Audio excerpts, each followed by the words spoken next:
We seek out the specials, we seek out the cheaper brands. Barbara Brand and her husband Paul are watching every dollar after losing as much as $900,000 from their superannuation account. It's completely ruined us. I got to the point, I would say there is no future. Hi, darling. Hi, darling. How you doing? I've got a couple of minutes. I've snuck out of the office for a quick coffee. At 75, Paul is working thousands of kilometres away in a remote community in Western Australia, trying to earn back some of what they've lost. It's just a heavier workload than normal. Don't you go lifting anything too heavy or overstretching yourself. Barbara trusted financial advisor Lee Robin and his company Protect Insure.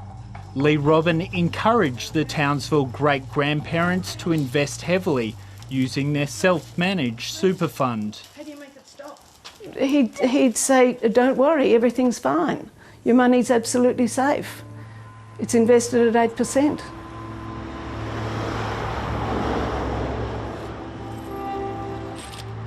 But in June 2015, Lee Robin's company Protect Insure went bust, with the liquidator finding the company owed more than $4 million to 41 unsecured creditors, including tyre salesman Tom Skidmore.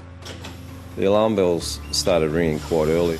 It just seemed that they were trying to point me in a different direction to what I wanted to do, which was invest in property.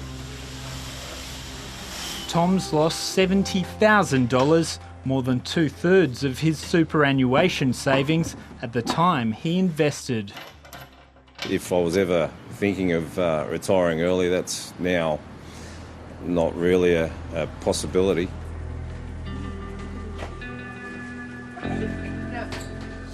It's also been a major setback for Greg Wenmoth, who invested $70,000 with Protect Insure and has been unsuccessfully pursuing Lee Robin for the money ever since. Played on my mind for years and I lost a lot of sleep over it, a lot of stress. You made the system so well. For me personally, I don't have a retirement. Documentation obtained by 730 shows Protect Insure raise money from its clients using what's known as fixed interest notes, an investment that offers fixed interest for a period of time. The company spruiked managed investment portfolios with the promise of high interest returns, but in the fine print there was a serious catch. There is no advantage whatsoever in this fixed interest note. There is no underlying asset, there is no guarantee from the directors. In June 2015, the corporate regulator ASIC hit Lee Robin with a life ban on providing financial services for dishonestly using clients' money for personal expenses and to pay other clients. But former ASIC investigator Niall Coburn believes he got off lightly.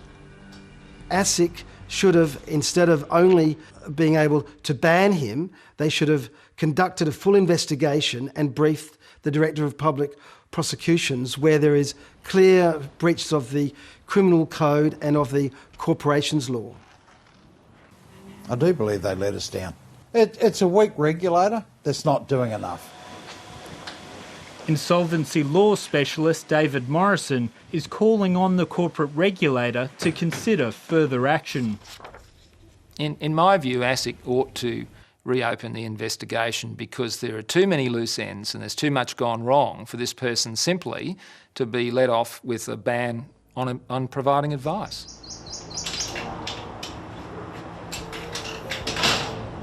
Lee Robin has continued to contact Barbara Brand despite his ban. Last year, she alleges he proposed buying her house, but the contract says Robin would only pay $100,000 up front, and a condition includes the Brands becoming tenants. He said to give us some money back in our pockets until it all got finalised and we got our money back. he would get these investors to purchase or to buy into the house. I took it straight to the solicitor. He said, don't even touch it. How does it possibly benefit a homeowner to sell their only possession left to a person who has a very poor track record of managing money? Hello, Mr. Robin. 7:30 went to Lee Robin's Brisbane home to ask him about Barbara Brand's money. Mr. Robin, hi, Michael Atkin from the ABC 7:30 program. Just keen to ask you where the Brand's life savings went. In a statement, Lee Robin concedes the failure of Protect Insure is devastating for investors, including the Brands. He argues the proposal to buy their house wasn't inappropriate for a band advisor and was an attempt to give them a significant return. Barbara disagrees, and last year she complained to ASIC, believing it was evidence Lee Robin was still providing financial advice. But the corporate regulator declined to investigate because property is not considered a financial product. Oh, I was devastated.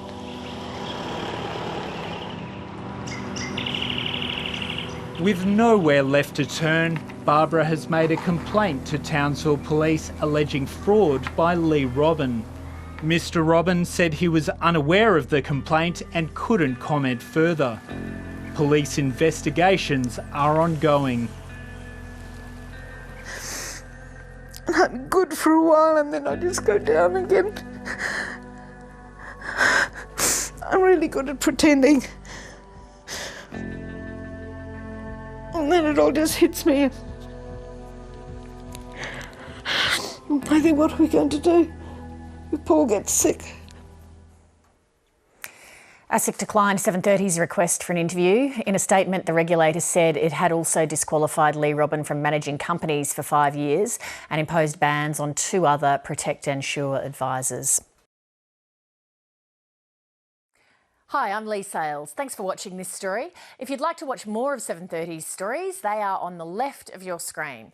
And tap on the button below to subscribe and get the latest from ABC News.